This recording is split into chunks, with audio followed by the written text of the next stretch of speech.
Pak Margarito.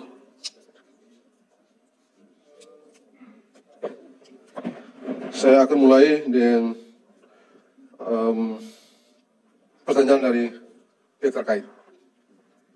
Pak Oto, saya mulai dari situ.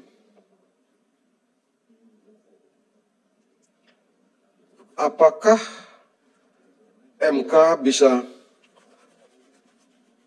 melampaui dan kewenangan yang sudah diatur oleh Bawaslu, sudah diatur dalam apakah kewenangan-kewenangan yang telah dibagi kepada termasuk pada Bawaslu bisa diperluas oleh Mahkamah Konstitusi dalam kasus aku. Saya berpendapat tidak. Yang sudah dibagi, misalnya itu ada laporan, ada pelanggaran proses, sengketa administrasi, misalnya, selesaikan di Bawaslu. Tidak ke MK. Intinya, yang sudah ditegaskan, sebut saja, sengketa proses, itu wewenangnya Bawaslu, selesaikan Bawaslu. Apa konsekuensinya kalau sudah tahu itu sengketa tidak dilaporkan atau tidak diajukan sengketanya ke Bawaslu? Saya berpendapat orang yang merasa dirugikan itu melepaskan haknya, tunduk dan terikat pada seluruh konsekuensi hukum yang timbul dari akibat melepaskan hak itu. Begitu yang mulia. Satu.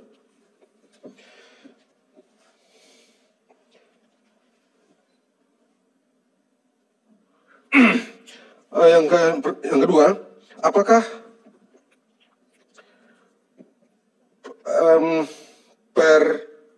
pengangkatan penjabat-penjabat gubernur, bupati, dan wali kota itu dimaksudkan untuk memenangkan, sebut saja, Pak Prabowo dan Pak Gibran dalam Pilpres? Saya berpendapat tidak. Bagaimana caranya memenangkan orang itu dengan cara mengangkat pejabat gubernur, terus Pak Prabowo dengan Pak Gibran menang? Bagaimana caranya? Satu. Yang kedua, ini perintah undang-undang. Kalau tidak diangkat karena takut nanti pejabat-pejabat itu akan memenangkan atau menyalahgunakan wewenang atau apapun yang dapat disebut atau disamakan dengan itu. Terus tidak diangkat hanya karena takut akan dituduh untuk memenangkan Pak Prabowo dengan Pak Gibran. Terus apa yang mesti dilakukan? Dan kalaupun terjadi dalam kenyataan real, konkret, itu terjadi tindak tanduk yang dinilai menguntungkan, tindak tanduk itu harus diperiksa. Tidak boleh ngomong-ngomong, harus diperiksa oleh aparatur yang diberi wewenang untuk memeriksa. Sepanjang tidak ada itu, kalau urusan persepsi, silakan aja. Dan politik kan urusannya persepsi. Dalam hukum urusannya bukti. Supaya orang itu kita dapat secara meyakinkan secara hukum mengkonfirmasi tindakan orang itu sebagai tindakan yang memberikan keuntungan kepada, sebut saja 02, pasangan Pak Prabowo dengan Pak Gibran, maka itu orang harus diperiksa. Kalau tidak diperiksa, Anda terima. Kalau cuma ngomong-ngomong, nggak bisa ngomong. Ngomong-ngomong itu tidak punya nilai apa-apa. Jadi, sekali lagi, apalagi misalnya, ada kenyataan empirik, sebagaimana disebutkan oleh Pak Oto tadi, di dua tempat, di Aceh sama di Sumatera Barat, kampungnya Profesor Saldini, kalah itu Pak Prabowo, kalah juga si Gibran tuh, kalah juga Pak Gibran. Apa memang di kampungnya Profesor Saldi sana tidak ada pejabat? Apa tidak ada? Ada juga. Maka mereka bilang lebih banyak lagi. Coba, bagaimana menjelaskan itu? Ada satu hal yang bersumber dari hal yang sama, tapi outputnya berbeda. Jadi ini mesti ada urusan ini memberikan keuntungan berpihak kepada pasangan calon nomor 2 tidak bisa diomongkan saja. Kalau itu ditemukan ada tindak tanduk yang dinilai dengan penelaran yang logis menyimpang, periksa itu orang. Undang-undang memberikan kewenangan itu kepada semua orang. Kalau tidak dilakukan itu, maka orang itu harus dianggap menerima kenyataan itu, tunduk pada seluruh konsekuensi hukum yang timbul dari melepaskan hak itu. Begitu yang mulia. Yang ketiga, ini sekaligus dengan Pak, karena secara substansial ini relevan dengan pertanyaan yang mulia Profesor Arief. Ini soal pilkada dan pemilu nih. Saya tadi berpendapat, pilkada dan pemilu itu dua rejim yang berbeda. Sejauh yang saya mengerti, Prof. Arief, hukum dalam setiap perkara adanya di amar, bukan pertimbangan. Suka atau tidak, senang atau tidak, hukum dalam setiap perkara amar, bukan pertimbangan. Pertimbangan fondasi amar, bukan amar. Jadi, ya pendapat. Sejauh yang saya baca, pendapat penyamaan pilkada dan pilpres itu dipertimbangkan. Sama dengan seolah-olah ditafsir orang di luar perintah mahkamah kepada presiden untuk bentuk peraturan pemerintah. Padahal itu ada di pertimbangan. Teksnya juga bentuk peraturan perundangan, bukan peraturan pemerintah. Bagaimana kita bilang peraturan perundangan itu sama dengan peraturan pemerintah? Spesifik pemerintah? Tidak. Jadi sebenarnya, kalau toh itu diberikan, katakanlah itu kalau itu di amar putusan, teks peraturan perundangan itu, kalau ada teks itu, berikan diskresi kepada presiden, pilihan untuk memilih satu di antara beberapa bentuk hukum yang tersedia dalam sistem hukum kita. Dan bentuk hukum apapun yang dipilih oleh presiden, sah. Yang mulia Profesor Arief kali ini berkaitan sekaligus tadi itu. Prof, saya tidak menunjuk Slamet, almarhum Slamet Effendi Yusuf itu. Saya menunjuk putusan pertimbangan yang dipakai di Mahkamah Konstitusi itu justru menunjuk putusan pendapatnya Profesor Pak Slamet.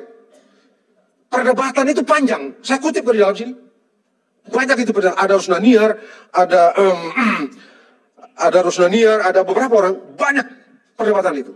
Kalau itu ditelusuri seluruhnya, itu pun cuma di perdebatan di pasal 22E itu melahirkan pasal 22E. Padahal soal itu juga dibicarakan dalam pasal 24E yang melahirkan pasal 24C. Jadi kalau menyimpulkan kewenangan Mahkamah Konstitusi mengadili pemilu hanya dengan menunjuk pada pemilu, perdebatan mengenai pemilu, bagi saya tidak valid. Dengan segala hormat saya pada yang mulia Profesor Arief, tidak valid. Dari segi cara mengenai kesimpulan, keliru. Premis mayor dan premis minornya tidak tepat. Begitu yang mulia. Jadi sekali lagi, pilkada dan pemilu itu dua hal yang berbeda. Tidak bisa disamakan. Karena tidak bisa disamakan, hal-hal yang urusan pilkada, pilkadanya. Jangan gabung dengan pilpres. Jangan mahkamah ini ambil hal-hal pilkada itu putuskan pakai dasar untuk putus pilpres ini. Salah.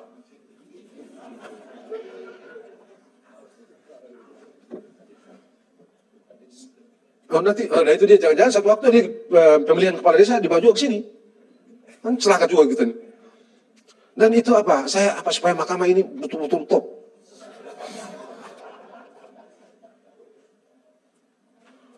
Oh iya, soal urusan diskualifikasi ini.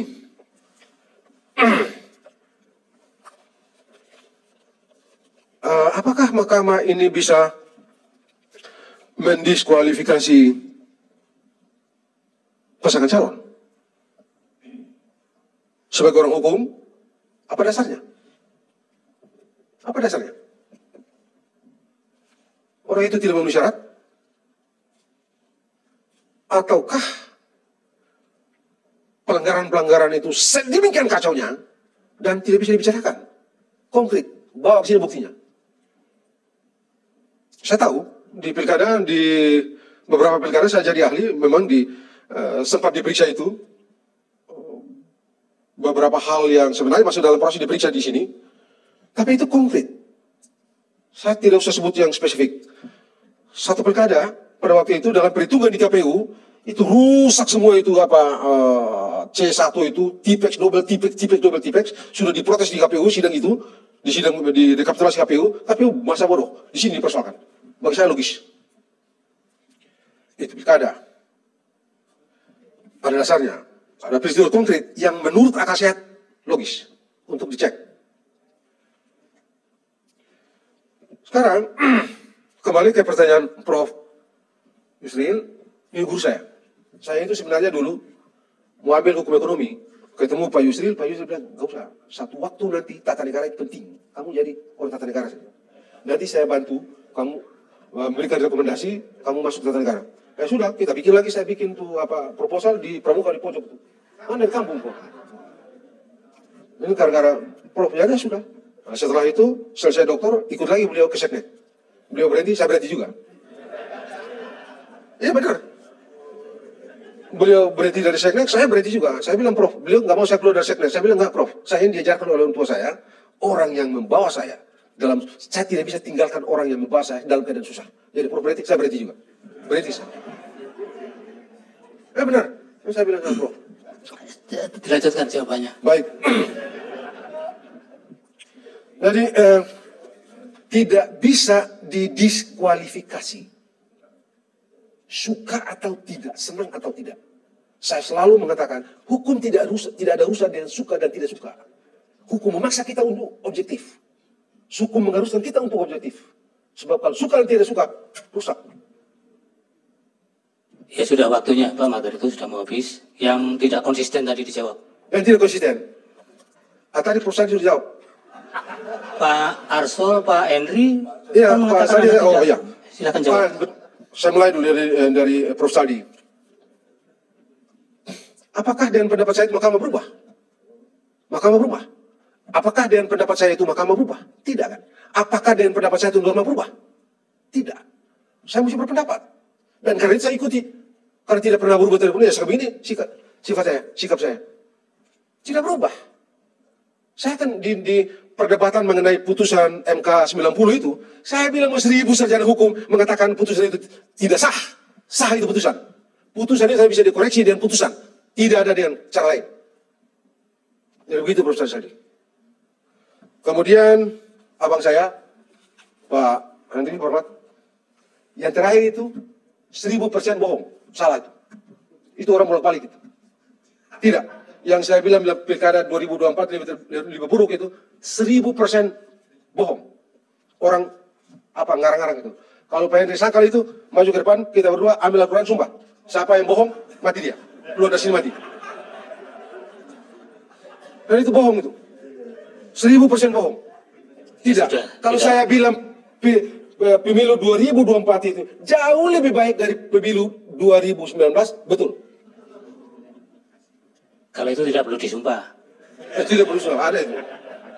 Kemudian tadi yang terakhir ya, Pak Kamal tadi. Pak Kamal tadi, begini, urusan negara hukum demokratis naik dan turun itu urusan persepsi. Sangat persepsi. 2019 juga kami juga berpendapat sama ini. Negara ini tenang-tenang aja.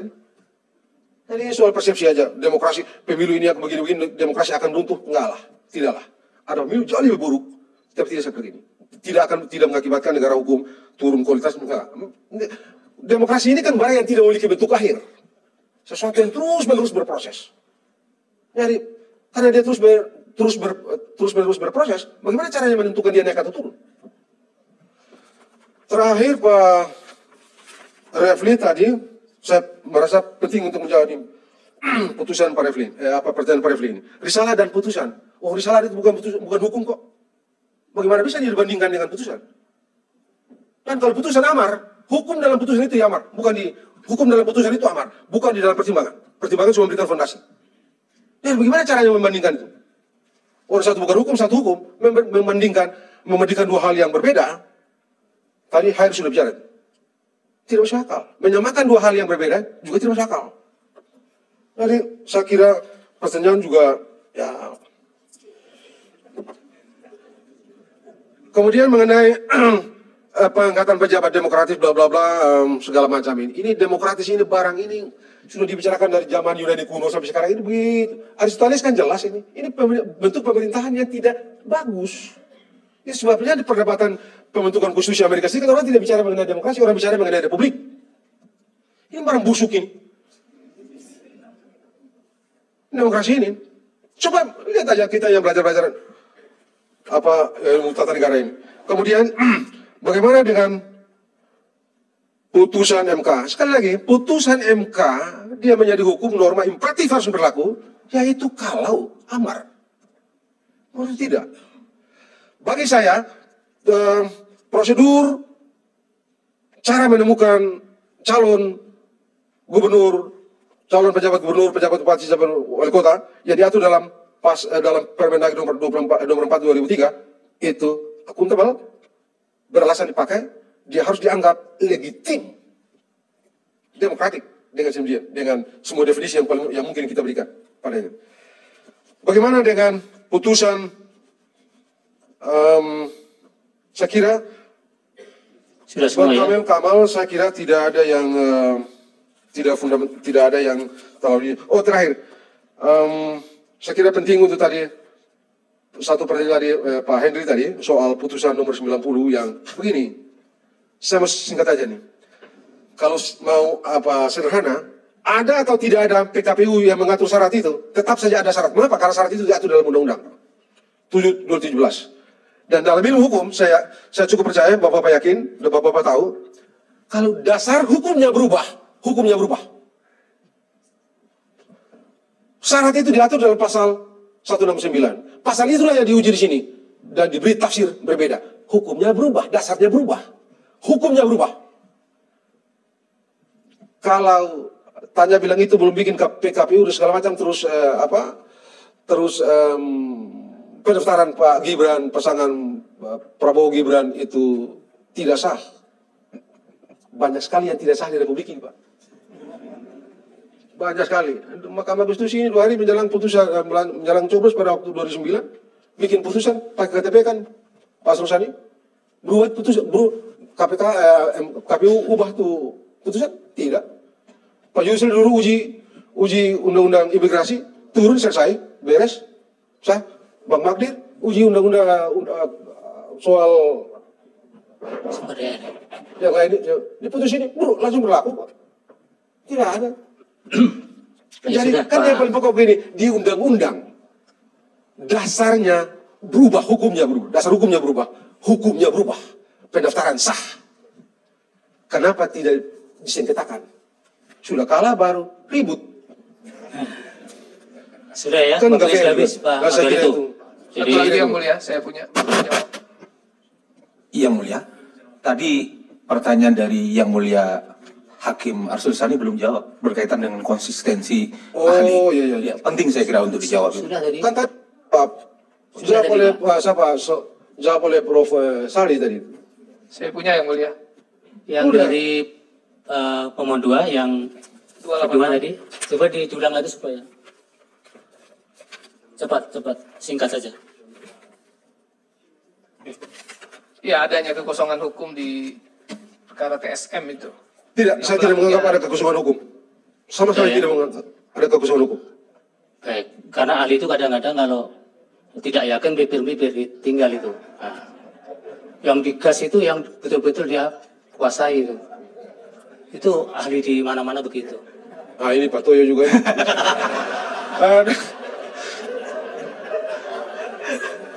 Ini belum tidur Pak Toyo dari jam 3. Oke. Tadi pagi saya tidur di luar sana. Waktunya sudah habis, jadi tidak ada dialog lagi. Baik. Tapi yang paling penting Pak Margarito, bahwa putusan MK itu satu kesatuan antar pertimbangan dengan amar. Itu supaya publik tahu. Tidak ada lagi waktu untuk membantah itu.